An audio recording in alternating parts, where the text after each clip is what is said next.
বেতন মাত্র 1500 টাকা। এই সামান্য আয়েই খেয়ে না খেয়ে দীর্ঘ প্রায় 3 যুগ ধরে মসজিদের সমস্ত খেদমত করেন মুয়াজ্জিন আব্দুল্লাহ আল মামুন।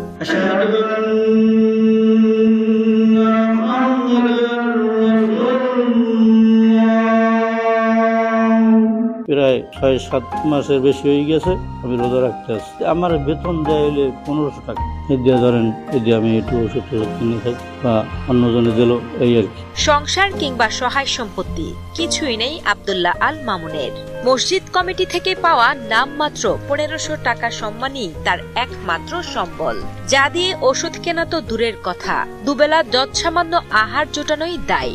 এমনিতেই খাবার জোটে না, প্রায় অভুক্ত থাকতে হয়। তাই আল্লাহর সন্তুষ্টি লাভের আশায় গত 6 মাস ধরে টানা রোজা রাখছেন তিনি।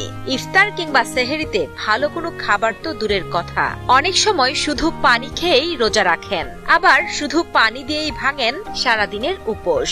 বৃদ্ধ বয়সে আব্দুল্লাহর এমন মানবেতর জীবনযাপন দেখে ব্যথিত ও বাকরুদ্ধ স্থানীয় মুসল্লি ও এলাকাবাসী।